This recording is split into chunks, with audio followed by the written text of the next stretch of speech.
Assemble. Heyo, how's everybody doing? Oh, I'm good. Rico's muted. Are you watching baseball, Rico? Foosball. Oh, yes, the foosball. It's not even your team's playing. It's Cincinnati and the It's Steelers. Joe Flacco. He's on everyone's team. Flack attack. You're watching the Why does he not have a branded? Brewers? No, I might flip the over Dodgers. at halftime. Yeah, Fuck Brian the McWilliams, Dodgers. number Fuck one Dodgers baseball. fan.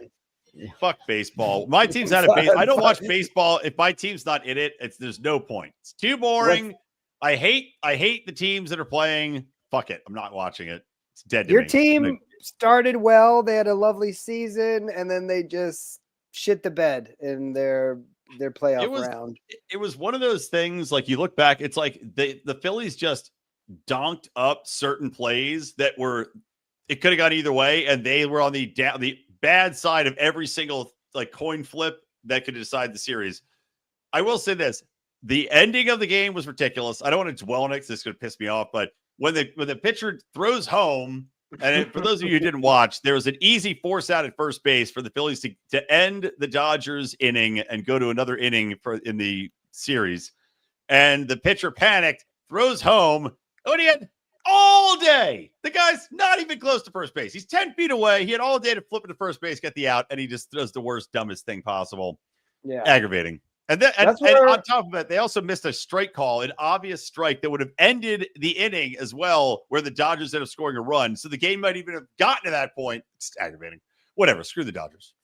Baseball is a game of mistakes, right? It's like and everybody knows what to do, but you make that one error. That's why they document errors, because they're very important in baseball. You make a fuck baseball's up. A game of mistakes and also philandering. And it's a long game, yes. Because it's a long season. You're always on the road, and there's always horny ladies waiting for you at every stop. Oh, yeah. That's right. That's the truth. Who doesn't want to be? That's what got Robert Redford in The Natural, though. So yeah, that's right. Great movies. Some horse got him. Great movies. It's great baseball movies. That's one thing that's fun. Oh, yeah. Field of Dreams. Major League. Bull Durham, Major League. Yeah, baseball. Really the only thing baseball is good for is making good movies. The other one, too. Rookie of the Year. Rookie of the Year.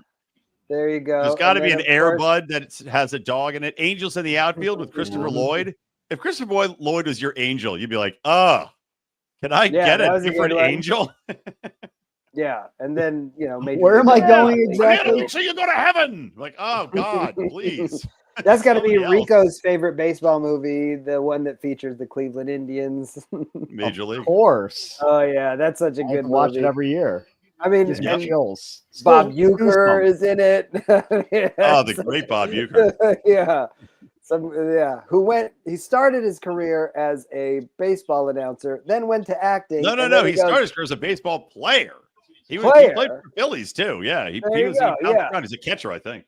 Then he goes to be an actor, and then he goes, "Hey, my favorite job will be an actor playing an announcer at the baseball stadium," and he nails it. It's such a good role. I love that. Love that character. All right, well, let's get into the show. What do you think about that? So, Rico, you're muted if you're talking outside. Yeah, I know. You can talk about Task first, and I'll listen. But I didn't watch. I know. You guys are selfish assholes. No, I told you I can't give everybody in the world an HBO login. You could, and I could just delete it. I had to watch one show. You could. I saw. See all the glory of HBO Max. It's got a lot of. I had it for like 2 years. I barely ever watched it. Plans start at $9.99. I mean, it's not that much. The money. I got a kid going through college. I can't afford to eat meat. He works. Take money out. Just steal money from him like a deadbeat dad, like an alcoholic. Just go through his drawers and be like, take $10, get HBO Max for the show, write him an IOU. We'll pay you back when the show's successful. We know he'll never get paid back, but it doesn't matter. Yeah. And then he'll learn a valuable life lesson. My dad steals from me.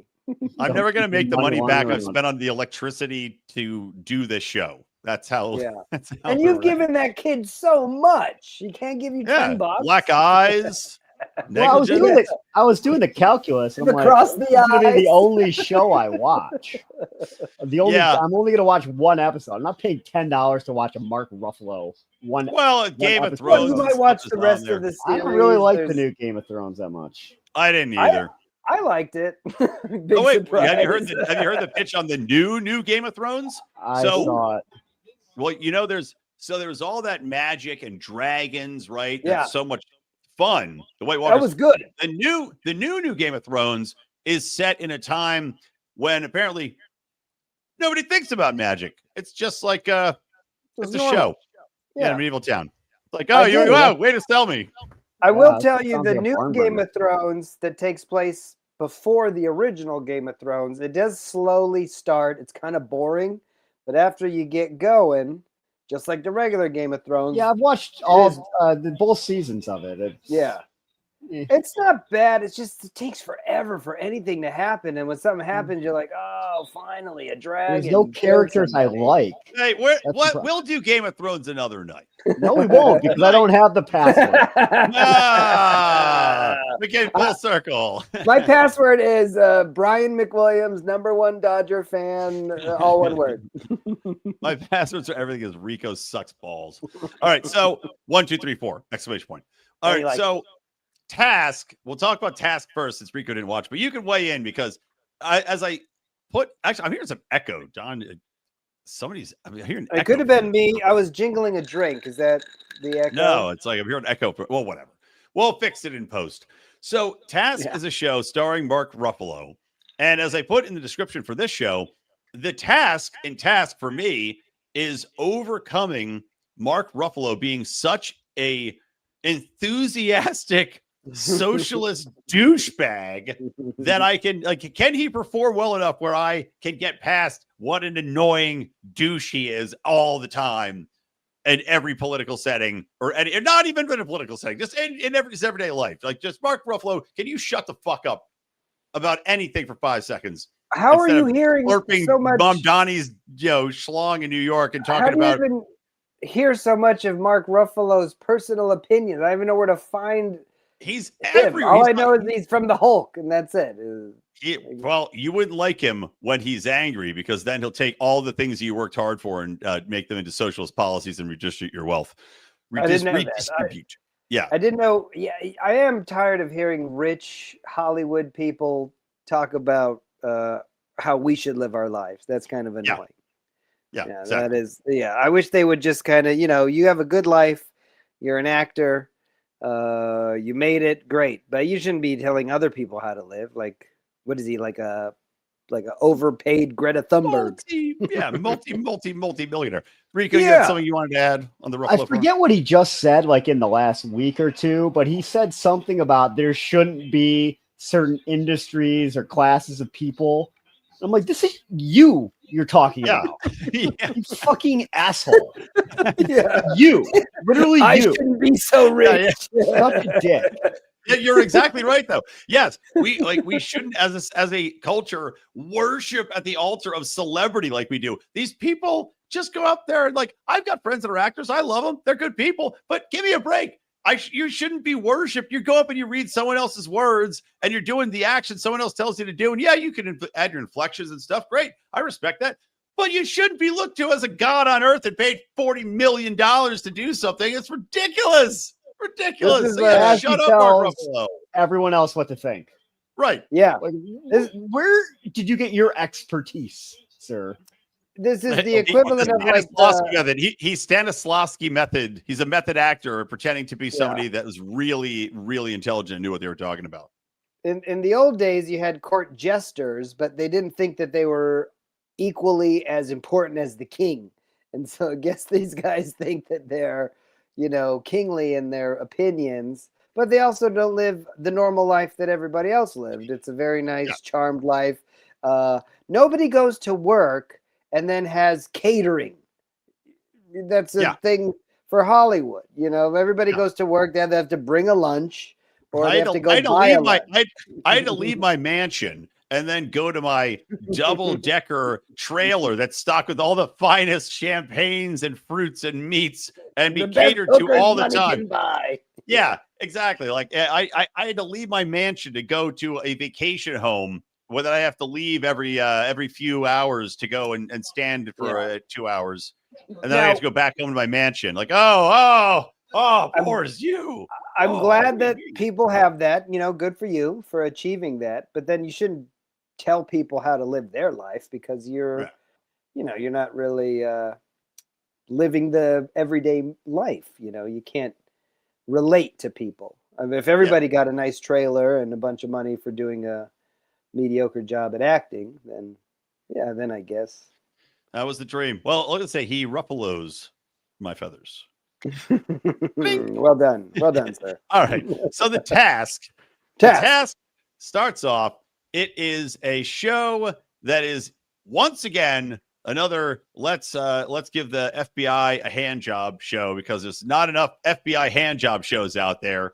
So it's yet another one of those. And Mark Ruffalo's kind of down. Stop, you've heard this before. A down and out cop who is an alcoholic with a haunted past, and his wife, I don't know, is dead or something. I don't think we found out in this episode. No, and a daughter who he doesn't have a great relationship with. And you're like, like every other cop show in the world, every other story and movie about a cop. Yeah, every other alcoholic cop with a family. Yeah, exactly. It is a cliche character that he is playing, and he's also like overweight and sluggish and slow, like he's at the end of his career.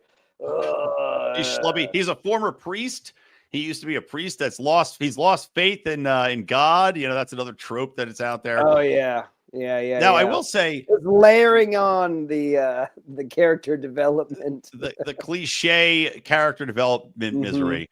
So he's brought in by the boss who's getting laid off, a female police captain or FBI captain or something. So she brings him in because, another trope. He's brought in because there's a gang of dudes, you find out, are robbing crack houses, and which to me seems like a victimless crime. I would think, who gives a shit? Isn't that Training Day? Yeah, basically. It's every movie and every show. It's the government going, we need to get involved in nonsense that we have nothing to do. The show is just the government taxing 40%. Essentially, that's what it is. The end. Like, hey, there's business happening, and we're not getting a cut of the money, so we need to put a stop to this illegal enterprise. Because, the next big show will be the IRS agents. The ones that have the SWAT gear, just kicking people's doors down. That would be more realistic if they were IRS agents looking for places that aren't paying taxes. Yeah.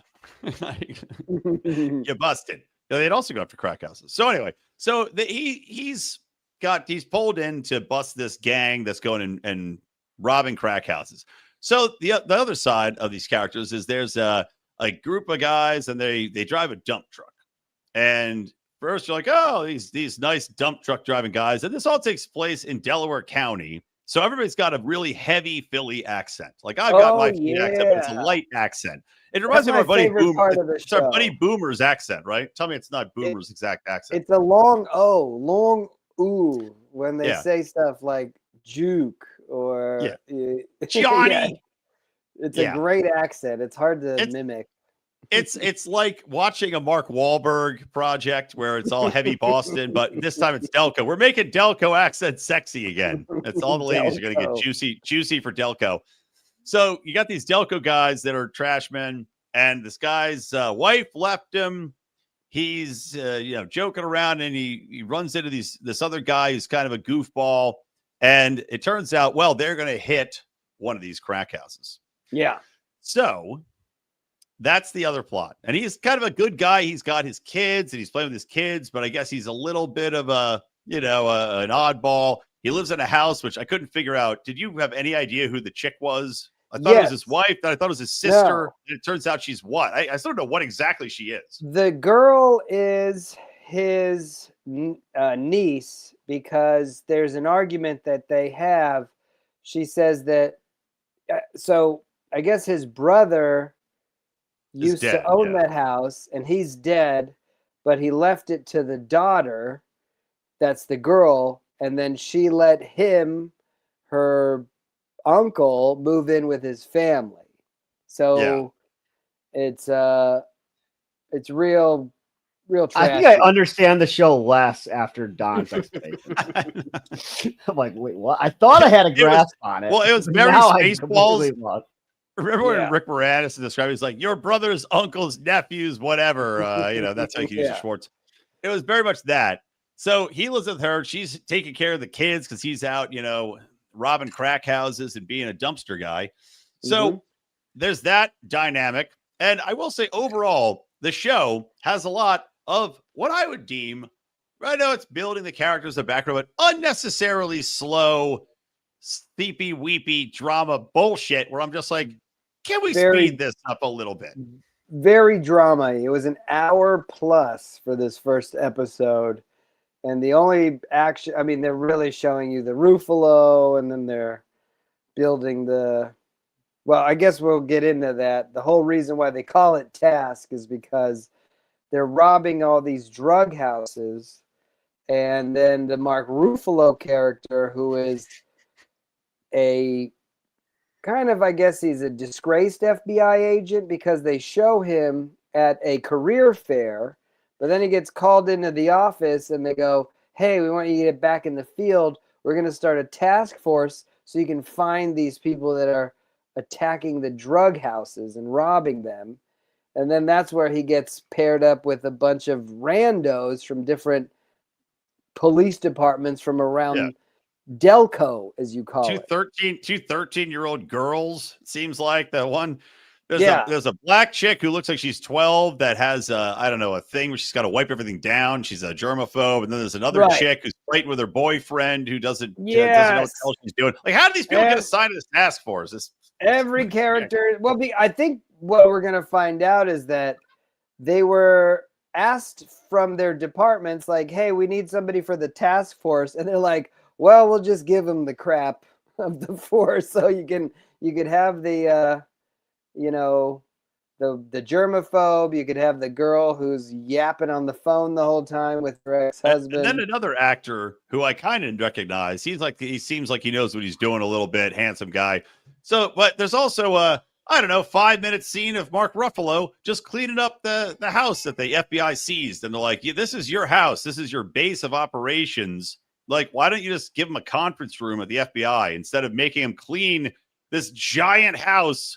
He's shaking out carpets. He's washing the stairs. He's dumped into cobwebs. Like, Jesus Christ. How long is this boring, stupid montage of him cleaning the house going to be? There was so much just unnecessary crap. Like, just get the show going, please. It must be the directors and these writers. They really want to showcase the hardship of his life, and he's going to clean the house and get it ready for the task force. And he's so miserable. The other thing is he's a drunk as well, right? They feature that. Nothing wrong with that. Store. No, it's all, and he loves the Phillies. Cliche. So he loves the Phillies. Exactly. There is a scene where he's hammered off his ass talking about a Phillies cup, and I was like, all right, I appreciate that. That's accurate. Yeah, which is like obviously a ball game giveaway that he must have went to a game and had a good time, and so he just crushes vodka in his Phillies cup. Yeah. That was the only thing that was real to me, is like, oh yeah, he's a drunk Phillies guy. Yeah, I get that. I know that guy. Well, it's also funny. There were just little things that cracked me up in the show. Like he gets a text message and his phone's next to him, and he picks up his phone and he's like, got an FBI logo as his home lock screen. I'm like, who does that? It could be a government, it's a work-issued phone. You're not allowed to change the lock screen. I guess I'd put something else there other than the FBI logo. Like, oh, you're going undercover, and you get a text message in the middle of a bus, and they're like, what is that, an FBI lock screen? Seems like not the best idea. You don't want to have that. So, you want like a nice Coke table with lines on it, with razor blades. Yeah, exactly. That's my drug lock screen. I'm just doing drugs all the time. So. The best blow I ever did. So the So he's put the task force together, just a bunch of yahoos. And then you got the trash truck guys, and they're scoping out the different crack houses. And we don't know who's sicking them on the crack houses. There's somebody that's like, hit this house. This is the one to go to. And they have the dump truck. And honestly, what a brilliant cover. If you're scoping out houses, though, these guys drive by, they take the trash out. They're in the dump truck. You don't think anything of it. Like, all right, there's the trash man. Yeah. They just investigate the trash. They can see what's going on in the trash. They know what's happening in the house. That's absolute nonsense. If you try to operate an unauthorized trash business in a major city, authorized. No, it's authorized. They work for the trash company. They're just kind of like who does the trash company work for in every major city? I would imagine. Yes, especially on the East Coast. If you're operating a garbage truck and planning on some crime, you're going to get a visit from Tony. I know. We got to listen to Rico. He knows his stuff. No, he's right. You get two behind the ear, bro. If the other trash truck managed to see you, they're like, who's taking out trash? They come around and they put two in the back of your head for sure. Is that why sanitation is so important for the mob? Because it's the way they clean up all the stuff they're up to.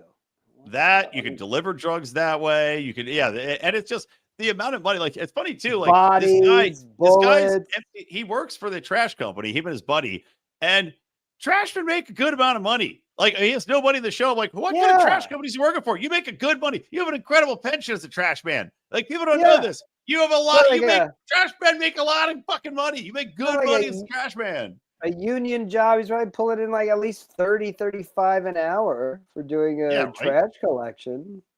Retire at 40.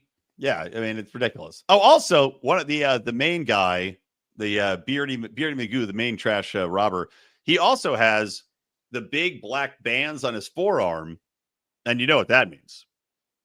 He likes anal fisting. Rico knows. Anal fisting. That is true. Where do you get that from? It's a fact. He's said that so many times, I don't believe it. I mean, Google it right now. Google it right now. It's a fact. So you have people that are into anal fisting. They see how far up someone's ass they go, no and then they get the tattoo. Far. Yes, you There's can. No way. I've seen it. I've seen it on the internet. You'd have a shit stain. You don't need a tattoo. That's how you can get the tattoo so easily. It's easy to mark because you have the shit stain up to here. You put the mark in your arm. I watched. That's how far you went up someone's ass. No, that doesn't make sense. I saw a guy with one on his bicep.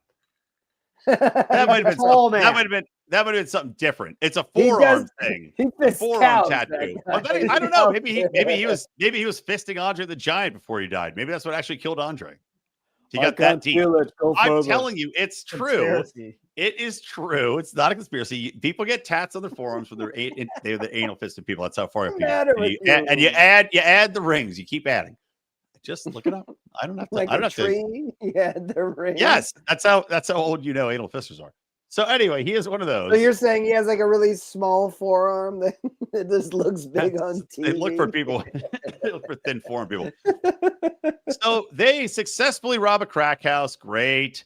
Then they have another crack house that they're supposed to rob. But before that happens, there's a kind of an entertaining scene where the main robber guy, he's like stealing a joint from his sister-in-law, whatever, niece-in-law, whatever the fuck her title is. Yeah, the niece. Niece-in-law is stealing a joint from her room, and she comes home. She went on a date, and she comes home, and he's like, oh, no. And instead of just walking out the door of the room being like, oops, I stole a joint, he hides in the closet and then comes out in the middle of their hot and heavy makeout session and then like punches the guy that she's making out with in the face. And the guy's rightly so. This guy who he doesn't know, who's getting made out with, just a dude jumps out of the closet with no shirt on. And he's like, I'm sorry. And he's like, what's up, bro? What the fuck? And he steps to the guy and then he gets beat up. And I'm like, this poor guy just wanted to make out and grab some tit. I would react the same way if a half naked man jumped out of a closet at me. Like, what's going on here? I thought in that scene, I go, he should have alerted them to his presence early on instead of creeping in the background and then waiting for them to start freaking. And then it got weird. Or don't go hide. But then I also figure this is what white trash people do. Like, what were you doing in here? I was stealing your weed. I'll get you back. Sorry. What's worse? What's worse? Yeah, you weirdo. creepily hiding in the closet, or just being like stealing a joint? Also, You got just me. smoke the weed in the room of the girl, and then they open the door. Just be there smoking it, and be like, "Hey, get out! We're about to make out." Instead, he hides, and then makes it weirder when he emerges as the guy is starting to get freaky with his niece. But what are you gonna Bad do? planning. Bad None planning. of these people give off the impression that they're deep thinkers. Do you get to be mad if someone's hooking up with your niece? Like, how many degrees of separation does it still, like, you get mad at? I can see, like, your daughter. Depends how much you Like, like you're that niece. Like, He okay. wasn't mad about it. He came out like, "Oh, I'm sorry, I'm in here." Again, you shouldn't have been in the first place. Just say you're there. And then because the guy reacted like, "What the fuck, bro?" And he's like, "The guy stepped to me in my house," and the chick, the niece, is like, appropriate. She's like, "This is my house. This is not your house. I'm letting you stay in this house, and you're lucky that I let you stay here. And I might just get the fuck out of here." And then the kids are like dependent on the niece because this guy's kind of a dirtball. So then they're like, "Oh, please don't go." And then there's another sweepy The scene. funny thing is, the guy that lives there, that's not his house, tells the niece, "You get your shit and you leave." He goes, "I can take care of this." And she goes, "If I thought you could, I would." Yeah. It's funny that he's already like full squatter mode in his brother's 100%. house. Yeah, it's like, no, 100%. you don't get to leave. You should actually be paying rent, asshole. Yeah. So flash forward, we've got the guy. They get the text from this. "Oh, this is the big crack house we're going to hit," and you immediately know. You're like, "Okay, well, this is when something's going to go wrong. One of these guys is going to get killed. Clearly, it's going to be the white guy that they picked up, who is foreshadowing." He goes, "Oh man, with this new chick, it's like two souls or one." I'm like, "That's our guy. That's the guy. He's going to die this episode right there." It's like when somebody's like, "I can't wait until I retire tomorrow." Exactly. I was going to say, I've got one day to retirement on the force. What is the life expectancy of crack house robbers? I mean, I would imagine you could rob a crack house pretty well. It made me think about it. I don't think so. Not where money is kept. That's not really a crack house. Crack house they have is where shockingly bad crack security. They have shockingly bad security for crack houses that keep a lot of money lying around. They tend to all just be sleeping and not paying close attention. I bet if I went down to East Cleveland and looked for a crack house and try to steal money from them, I bet they would have pretty good security. I'm guessing. You think they'd be awake if nothing else? Yeah. Why don't you go there? You think someone would be up? Rico, maybe go in there, evaluate what they're doing, and then go, "You know what? Your guys' security is at a lax. For $1,200 a month, I could get you guys really." I'm a crack house security consultant. Exactly. We'll put up some cameras. What you need to do is ring doorbells. Well, that's the other thing, by the way. So these guys come in, they've got like external, security footage of places. But if I'm running a crack house with lots of money in it and drug dealings, I'll have cameras in the house. I'll have cameras at the front porch. I'll have ring doorbells. I'll have sensors. None of these people have that. Like they go in this crack house. It goes wrong. Everybody knew this was coming. The skinny white guy gets shot, of course, because it goes wrong. And then they also, during this, the skinny white guy who got shot, there's a chick in there who I think was Irish, but she's a crack chick. She's like, "I saw your face, motherfucker. I saw your face." And the guy's like, "Oh, don't look at my face." They're like, "I'm sorry. Even if you're an amateur and you don't want to kill people, as soon as somebody sees my face," and then her boyfriend who owns the crack house is like, "I know your voice," I'd be like, "Well, there's one quick solution to that, and it's to shoot you in the fucking head, both of you." Like, I have no idea who you are. I'd be like, "I saw nothing." Yeah. Why would you yell, "I saw your face"? Like, what? You're tied up. What? Why they weren't shot immediately is beyond me. Well, they had some we're tied up. We're tied up well because in that scene, the girl wedges out of her zip ties, and then creates more trouble for the marauders who go in there to steal the drug money. Right. Yeah, it's just a mess. I mean, shows are designed to create plots that move forward. But it was just so stupid. It was so stupid. I know. It's so predictable. Of course, like, a motorcycle guy, it's a motorcycle gang, owns all these crack houses. They're the dealers. It goes, a motorcycle guy comes in at the wrong time and catches them. And then you also have, after the guy's shot, and it's like, they shoot the one guy and then they leave and they decide, well, as we're leaving, we're going to take our masks off. They just take their masks off in the house and they walk out of the house with no masks on. Again, you don't think in this day and age there's some camera somewhere they're going to catch you? But leave your fucking mask on until you get in the car and get out of there. What are you thinking? Yeah, they take their masks off because they feel that all the threats have been neutralized. But there's one threat that they didn't see coming. And it's a little boy that just shows up in the kitchen and says, "Are you friends of my dad?" That was sad. Yeah, and they're like, "Yeah, we're friends of your dad." And they think to themselves, well, this kid saw us and we can't leave him here because there's dead bodies here. So we got to take him with us because he saw our faces. And they abducted child.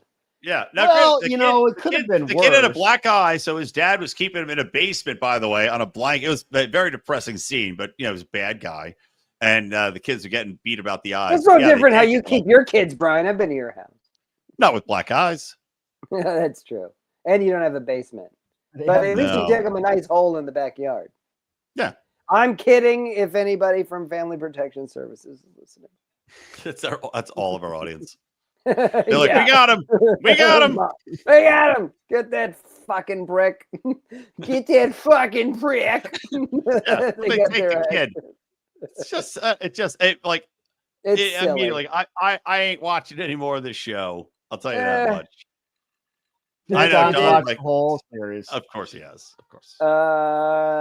You guys think you know everything about me, don't you? I am waiting for episode 7. I can't wait. I'm out on this show. For that, I was like, I like the actor in it, not Mark Ruffalo.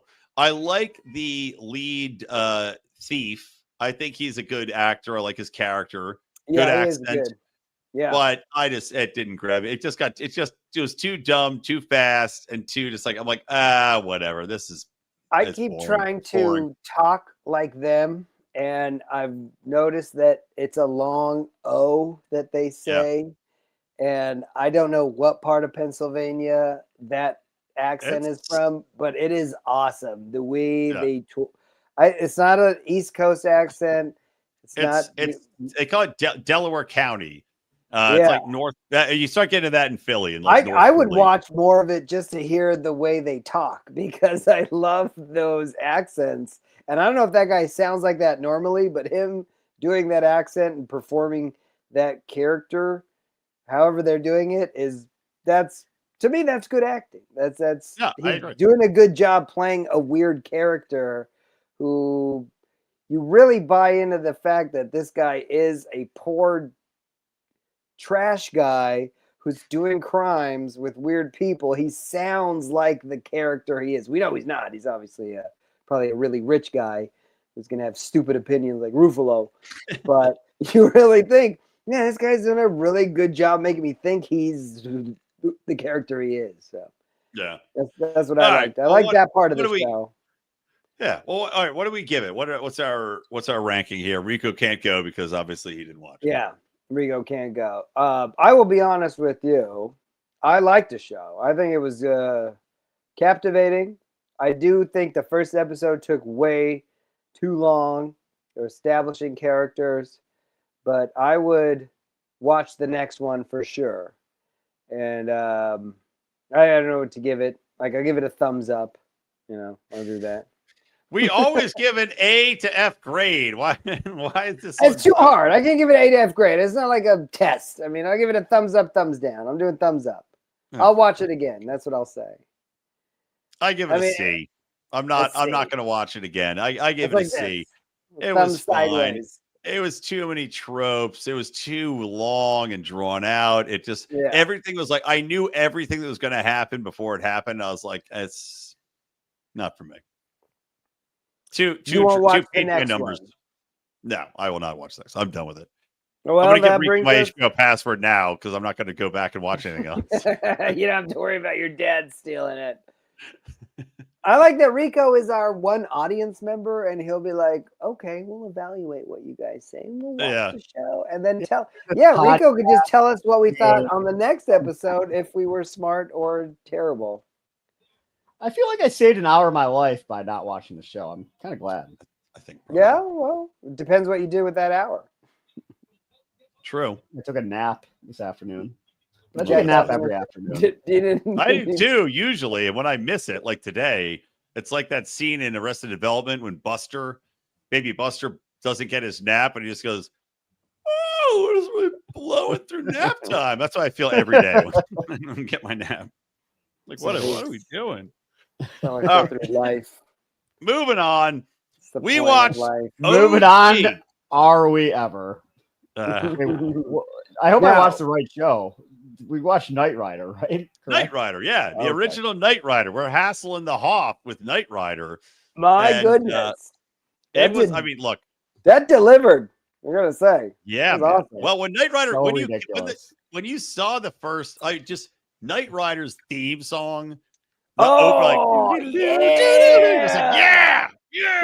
that was it. You're just like, well, I wrote down like they use that theme song throughout the show, right? It kicks in, and you're like, yeah. And I thought to myself, I'm like, God, would this show suck ass if not for the music? And I think it would. I think it might. If not for that soundtrack, you'd be like, oh, this blows. This show was like a soap opera meets the spy movies. It's James Bond and General Hospital all mixed together. Yeah. It was awesome. Yeah, and Fast and the Furious. Yeah, it's got an exhibit tricking your car out. It's got the future in it, man. It's like you're watching the future. Dude, this is where Elon came up with Tesla. That's what I said. That's exactly what I said. I was like, Elon must watch this show and goes, "This is gonna be my reality." And he made it. He totally made a car that drives itself and talks to you. Yep. I don't know why everybody shits on that guy. All he did was follow his dreams. I don't know. So the very beginning, I was a little confused because they're at a casino, right? They're in Vegas. Old school Vegas. 80s Vegas. Yeah. How good was that Vegas, like, what was it? B-roll. The Vegas B-roll of all the old casinos.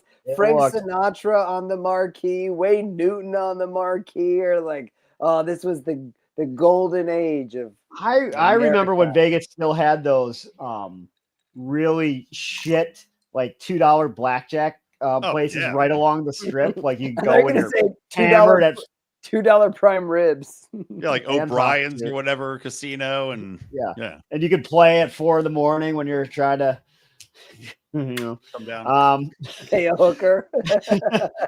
Yeah, it was great. And I missed it. Hookers for only $4. Yeah. And then they had like the band playing by the craps table. The hot big titty all female cover bands. Bring those back. Yeah. What did you do, Vegas? What did you do? They ruined it. They tried to become Vegas a family destination and ruined it. Destroyed themselves.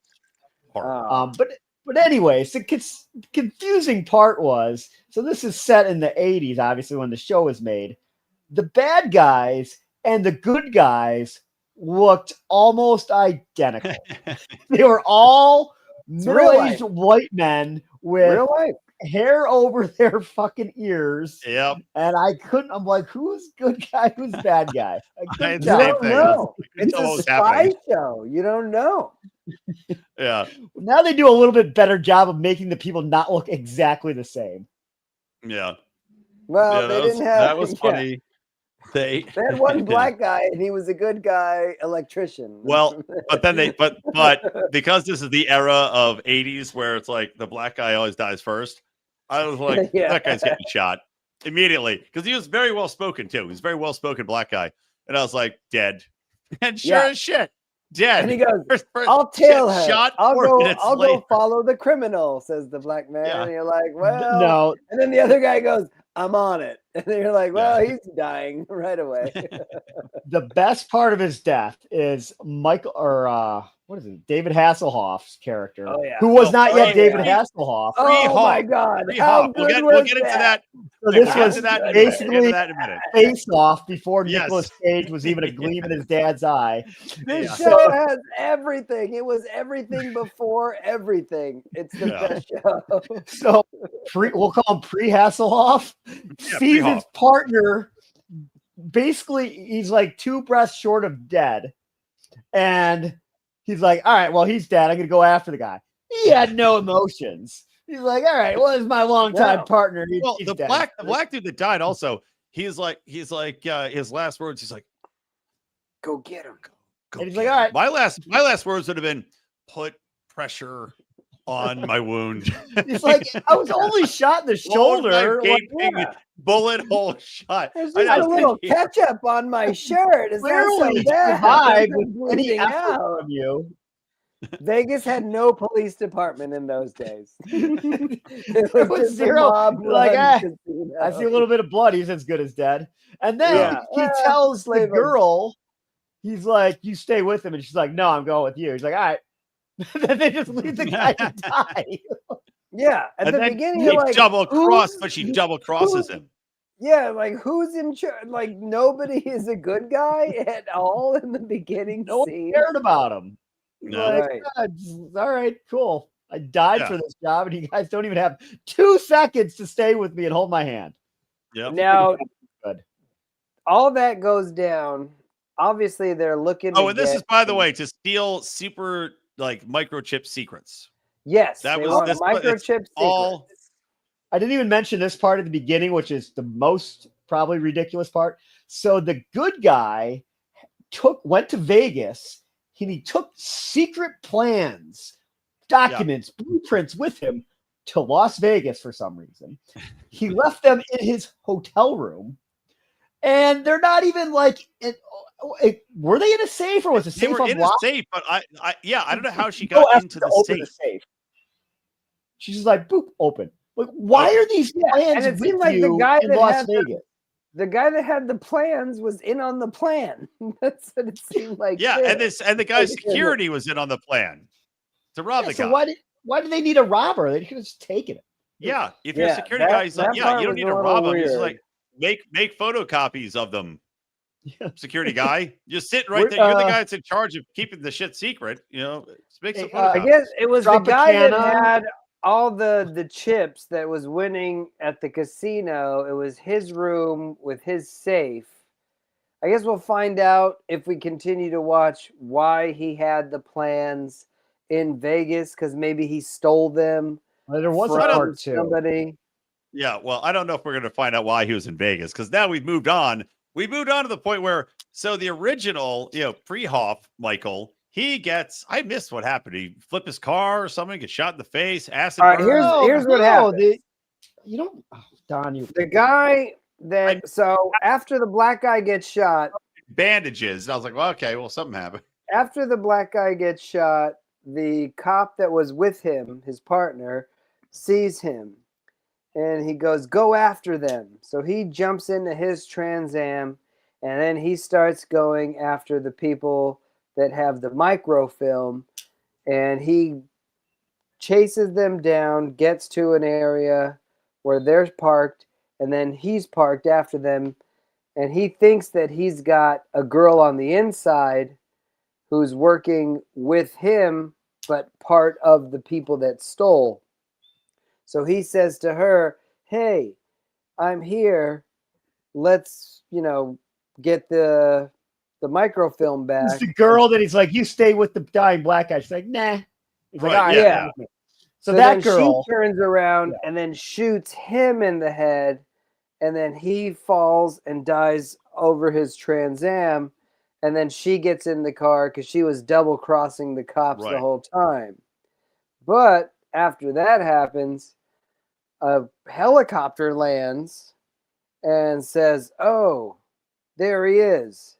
He's almost gonna die. Let's grab him." So they take the police detective and airlift Who's a him millionaire, by somewhere. the way. Yeah, who's a millionaire, which later on you figure, He's a millionaire okay, police detective. he's the one that has the tech that they're stealing. And so he then takes pre-Hasselhoff, as I've called him, Pre-Hoff. To his mansion. And It's that's like where... Batman. Yeah, they have a whole Batman thing with like a secret basement with the cars in it and the technology in it. It's very Batman. And then that's where you find out, okay, so I watched the intro and they said David Hasselhoff's in the show. And then you see the guy who was originally Michael, who was the shot detective, and they go, how come he's not dead? They say, oh, he had a metal plate in his head, probably from a military surgery that he had. That's what saved his life when they shot him in the head. But they reconstructed his face to make him look like Hasselhoff. Which is funny if you're the pre-Hoff actor. They're like, all right, good news. Your agent calls you. Good news. You've been cast as the lead in Knight Rider. You're like, yeah. And then they're like, okay, bad news. You're not Hasselhoff. You're gonna get shot in the face and replaced with David Hasselhoff because you're not handsome enough. You're like, that's razor blades and warm bathwater for me then. The whole show had all the cliche stuff that you've seen in previous Simpsons episode, which is like the mirror on the new face, dead guy in the bed going, come closer. That was a long scene. That old man, the old millionaire genius took forever to die. That was a long scene. Like, this show brought us so much, right? He died so fast, too. He was full of piss. The old millionaire genius, he was like, hey, good news. We brought you back, and you're going to be this, and we gave you a new face. Trust me, it's the best for you. And he seemed completely fine. And then, like, a day later, he's like, guess what? I'm dead. I'm going to die. And then you find out that he went to bed with a tummy ache, and he died. The assistant says, oh, I couldn't help notice that you reconstructed his face to look like you when you were young. And he goes, like, what do you mean? You're talking about? Do we know how that's my life goal? That's my new life goal. Is whenever I'm close to death, I would have enough money that I can just find some random guy that got shot in the face and be like, give him my face. Fight my battle. And then he's six Michael Knight, that's his new name, on like, go get vengeance for me. And the guy, and he's like, he knew you'd take this up and want to do it, so he gave you this fancy card. And Michael the Hoff, this is post Hoff now, it's current Hoff. They're like, all right, here's this cool car and all this shit. And I got to tell you, for a guy that's been shot in the face and now given a great car and all this money, really unappreciative. I agree. I will say though, there was a funny joke that he says when he steps into the car the first time and he sees all the tech and he goes, "What is this? Darth Vader's bathroom?" That is a funny line. That's a hilarious joke. Darth Vader's bathroom. So well, there was a great back and forth, peak writing, that it was like Michael comes down and he sees his Trans Am. It's all tricked out now. And the car like drives up and he's like, hey, that's my car. And they're like, there's a British guy who like tricked it out. He's like, no, it's your car, but we've changed it. And he's like, that's my car. And he's like, yeah, I know, but we've changed it. It's now the most expensive car in the world. And he goes, no, that's my car. It's like, what are you not getting here? Why is this taking so long? Why do we have to have this back and forth 5 times? Yeah, it's your car. We made it a little better. I don't know. What are you not understanding here? We gave you a new fucking face. We put some shit in your car. Why is it so hard? An 84 Trans Am Firebird is pretty badass. I would take a look inside, pal. Right.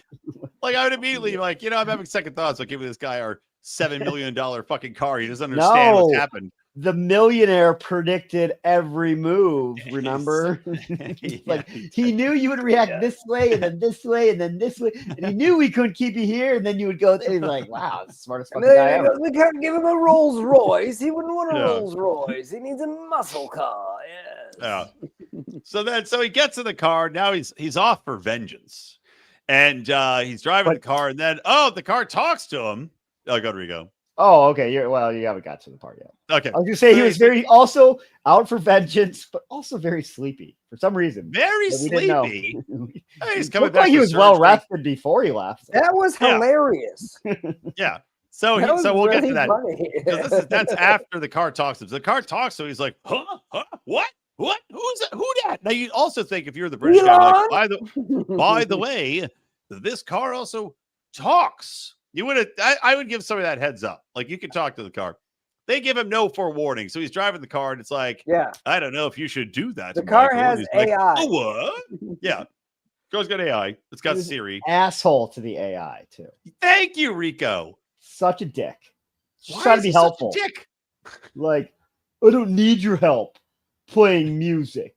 Like, Because he's if someone an offered to play 80s me hot the guy. music, like, cool.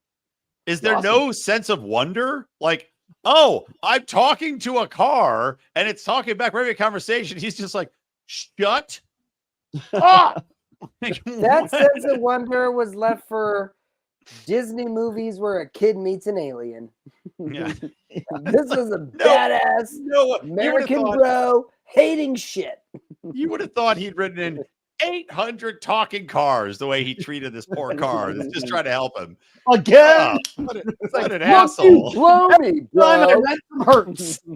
A talking car broke my heart. It's like one of those guys who would lie to the car and hump it, and the car dumped him and drove away. That's why why Elon he made hates the kids. car do fart sounds to make you like it. Yeah. So yeah, I wrote down the same thing. I was like, why is Michael so mean to the car? Oh, so They didn't Michael need the car. The car needs me. I'm a yeah. pet. So okay, so Don, tell about Sleepy Michael, or one of you. You can tell about Sleepy This is Michael. the best scene where the car is driving him. He starts falling asleep. So the car starts driving himself. And then he gets spotted by patrolmen, state trooper guys. And they see him asleep at the wheel. But the car doesn't crash off because they go, well, he's heading in a dead man curve. Which is another cliche of every other car thing. And he hits dead man's curve, but he drives fine, but he's still asleep. So the car eventually wakes him up as he's getting pulled over, and the car tells him, pretend that you're deaf, that you didn't hear them, and then also pretend you have a crink in your neck, so that's why you were laying sideways Your on head the against the windshield. And so he eventually pulls over, and the cops are like, hey, what's going on? And he goes, what? I can't hear you. And he's pretending to have this neck crink. And then they goes, can you speak slower? Because I can't read lips that well. Speak in my good ear. What? My good And he's ear. going, what? And then the cops are so, what? Sorry, sir. It's a hazard cop. Yeah, it's like, so dumb. Yeah. I guess they're like, hey, we don't want to pull over anybody that's having a hard time. So they let him go. That was, I think, one of the funniest silly parts of the show. It was amazing. When he got out with his neck, he stands up and he's like, oh, what? Can you talk into my good ear? Yeah, very clever. I mean, this show pulls out the tin horn. Yeah, it's a very. By the way, they've addressed everything, every detail on the show. They put like $1 million into making this car amazing, but no tinted windows. Yeah, you think do that at all? Like, they didn't invent it. Instead of come in handy so people can look in and see what is this crazy computer in this car. Well, that came up later too. So Michael goes to I don't even know how he knew where to go, but he managed to track down the chick. The hot chick, is she the one that betrayed him? This tall, skinny girl? Is it the blonde? He went to the restaurant that's across the street from the company that Computron or something. Yeah. Yeah. An awesome tiki bar, by the way, where just a waitress with Maggie with gigantic, beautiful tits wearing a bikini. Bring back big titted bikini bars, please. Rico's doing the Michael Knight. Look at him stretching his neck out. Yeah. Can you hear us? Yeah. So he goes to this tiki bar and he's having some real drinks. Because why not? Kid's gonna drive you home if you get hammered, right? You might as well get drunk. So this big titted tiki bar gal comes up and he's asking about like Tanya or whatever the girl's name is. And she gets all mad and intentionally spills a Bloody Mary on his lap. And he's like, what's going on here? And leaves. But in the meantime, while he's in there, the two most stereotypically hilarious 80s car thieves come up. One of which, the black guy, is in one of my favorite films of all time, Ice Pirates, playing like the second in command. He comes up and he's like, I thought that was Robert Townsend. No, it wasn't Townsend. It was like him and a Hispanic dude. And they come up and it's just like the black dude's in Airplane is the way he's acting. He's like, well, look at it. I'm in love with this here car. It's just like, Jesus Christ. This, baby. I'm in love. And it's like, Jesus Christ. So he said, and again, tinted windows. It'll be great. So you can't see that the car's rife with mini television sets and computer gear. Like, who's not going to rob this car? Who's not going to try to break into it? And of course, this is foreshadowing because they're eventually, I'm sure, in another episode, going to try to break into it. And Kiss can they'll follow him and do something. Yeah. So, and that was funny. But then I thought that his counterpart was hilarious because he was wearing like a newsy hat out of leather and then an Aladdin vest. He's clearly out of like the 70s disco era because it's the 80s, but we still got guys hanging on to the 70s look. And the Mexican is like, yeah, we're doing 70s look. Yeah. I thought that was good. So Hoff, he's like, all right, I got to talk to this Maggie chick. She's real mad about this whole situation. And meanwhile, the girl that he's trying to find saw him in the bar and tips off her blonde counterpart that works at Computron. And we're then exposed to an irrationally lengthy makeout scene with an older man and this blonde chick, which just seemed to go on far too long. But Michael, and this is where I paused. I didn't see the last 4 minutes of the episode because I was dealing with dinner with my kids. So what was funny to me is Michael then follows Maggie, the bartender, who like gets fired or quits because she's apparently spilled drinks on people before for bringing up this chick's name. Just a quick interjection here, which was funny to me, is she spilled the drink on him because he said he was looking for his friend Tanya, and she hates Tanya for well-founded reasons. Tanya led to her husband's death. So she's like, oh, fuck you. So she spills a drink on him. That's why she spills a drink on him. He goes up to her after she leaves the bar. He's waiting for her. He's like, oh, I need your help. She's like, I don't want to talk to you. You're friends with Tanya. She said, oh, no, you must have misunderstood me. Like, no, she didn't. You said you were friends with her. Yeah, well, I'm looking for an old friend. I actually friend, want to ruin her life. You misunderstood. Before that was one of the things I was laughing my ass off watching it.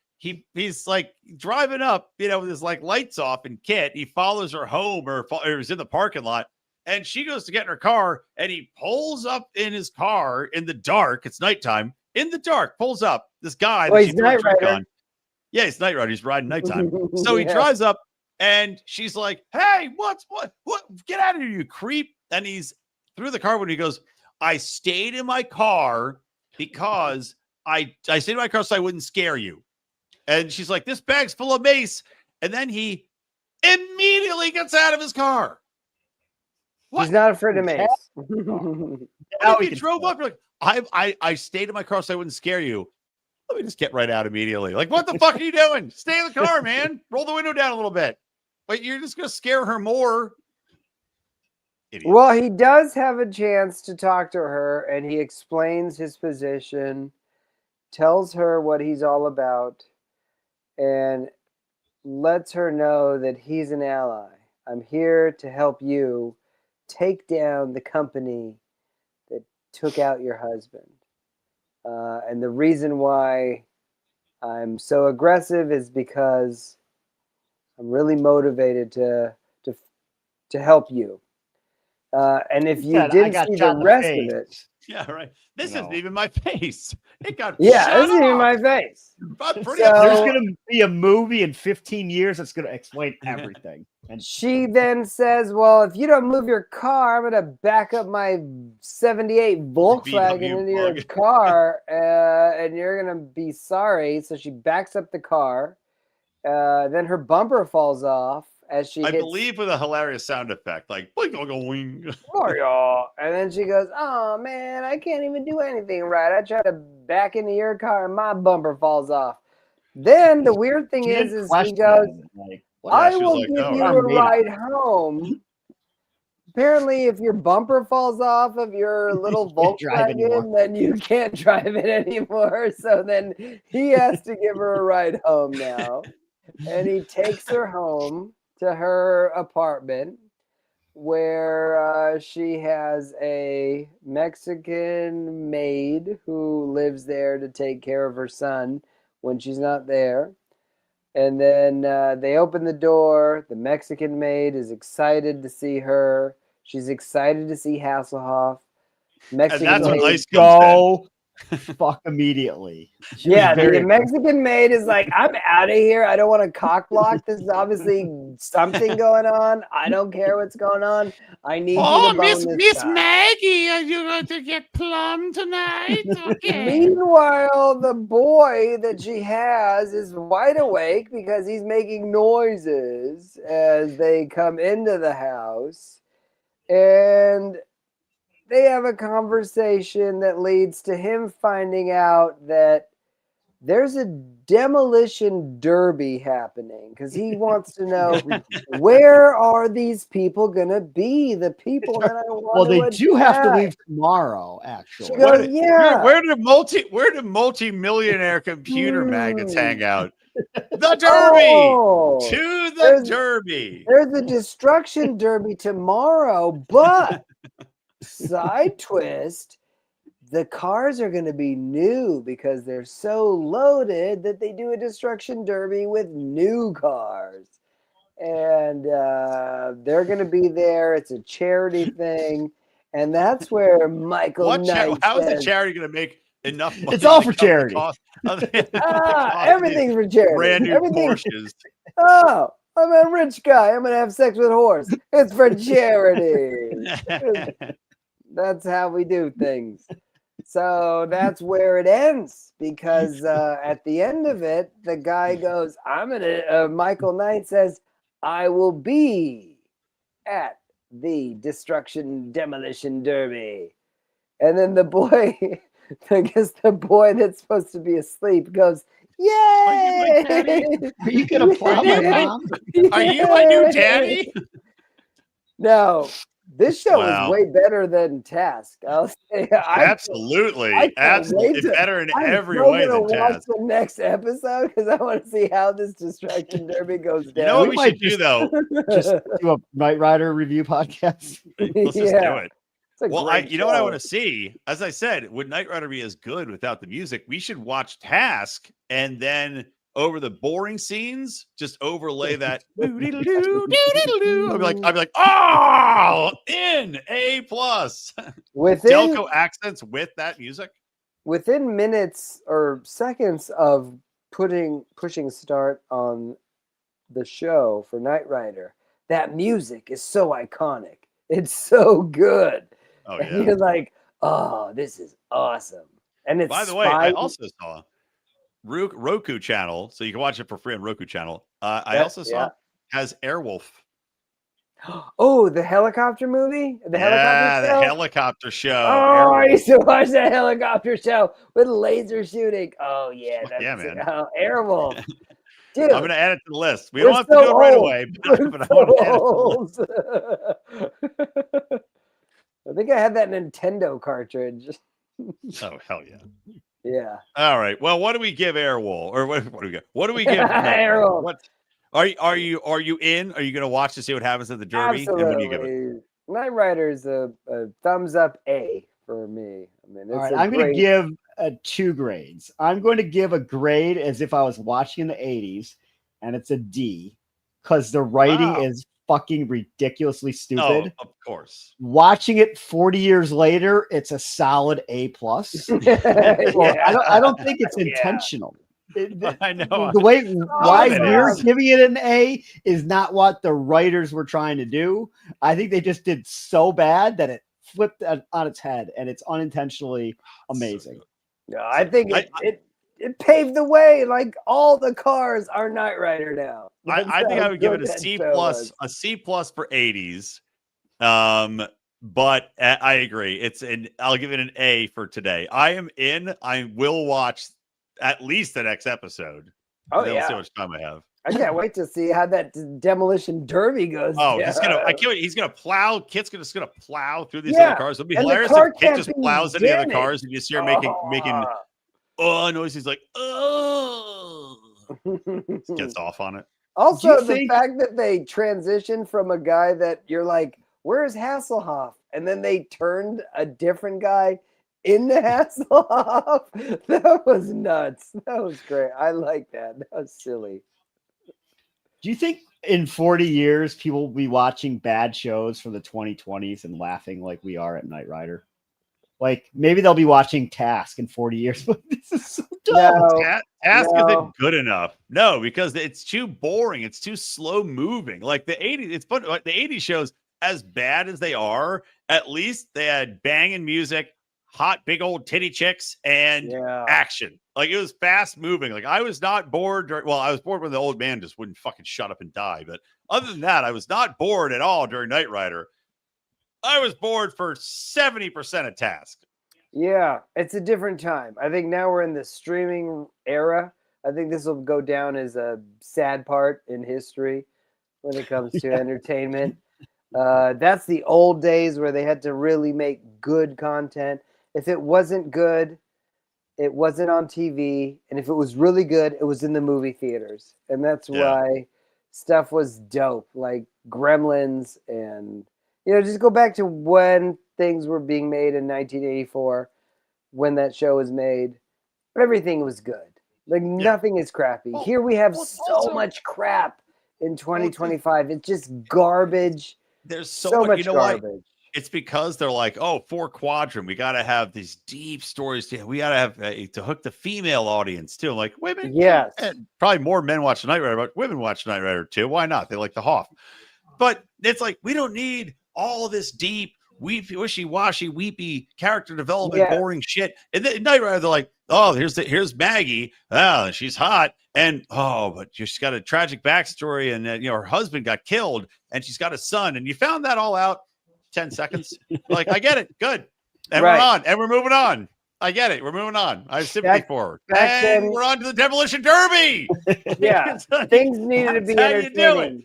Now it's like, we need to have a trans guy married to a non-biracial thing. There's so many boxes they have to check now that aren't related to entertainment, which is why everything now sucks. It bogs it down. And Knight Rider is like, it is dumb as it could be. You're just like, and we're on to the next. But it's so good. He's got it. What happened? Let me list what happened in Knight Rider compared to what happened in Task. All right, here's what happened in Task. All right, a guy, alcoholic guy, great. A deadbeat guy, like depressing, and then crackhead. And a neglected son, that's depressing. Bunch of dumb shit, great, and a little bit of action. Knight Rider, you got immediate action. You got Vegas. You got hot chicks. You got people getting shot. You got new faces. Yeah. You got brand new super mega cars. You got talking automobiles. You got hot chicks again. You got demolition derbies. Darth Vader's bathroom. What more do you want? No, everything now is like, how are we going to relate to the people that are the most wonky in society? No, back then it was like entertainment, enjoy it. Now it's like, we need to relate to losers. Yeah. Knight Rider is just like a giant ad lib. They're like, they throw out all these ridiculous things, and they're like, all right, we got to make one show counting all of them. I don't know how we're going to do it. The one joke that he also made, he goes, this is about as much fun as a divorce. That's hilarious. That's the a Darth great Vader joke. bathroom. That Darth Vader's bathroom. Very funny. Great jokes. Very funny line. Timely. So, all right. Well, we did it. We crushed it again. Good stuff. Good stuff. Don, did you give it a grade? I didn't think you give it a grade yet. Yeah, A. A? Excellent. Yeah, it's a good show. I'm watching the next one for sure.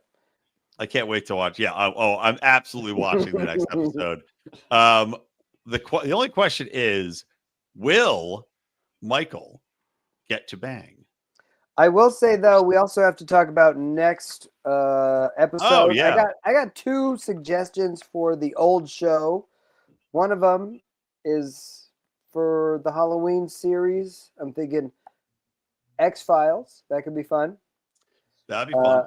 And there's another show that is pretty good called Midnight Mass, which is on X-Files. I just kind of I watched that like 2 years ago. So yeah, I watched it also too. Well, we may do a crossover show with a buddy of mine who does like watches movies, so he might have a suggestion for the newer show. But I like X-Files as a concept. Let's do X-Files. X-Files could be a good old show for Halloween. It could be fun. Or we could do Twilight Zone or Tales from the Crypt. But Rico would have to have HBO for that. Did we? Oh yeah, I think we did. We could do Tales from the Crypt. Would be fun. There wasn't a new show that was starting right around Halloween that you guys talked about last time. I forget what it was. There's a new show called like Bring Her Back that I think was. It's a new HBO show. So someone could give me their password for one.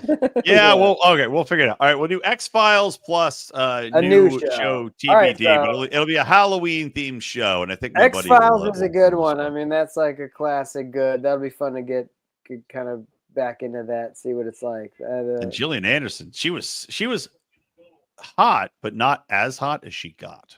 She got real hot during that show. She got hot. She got real hot. She stayed hot. She's still hot. Right up. Still hot. All right. Well, all right. That's going to do it. I'm not even going to try to bait you into saying something so I can cut you off. I'm just going to. Well, you know, I would.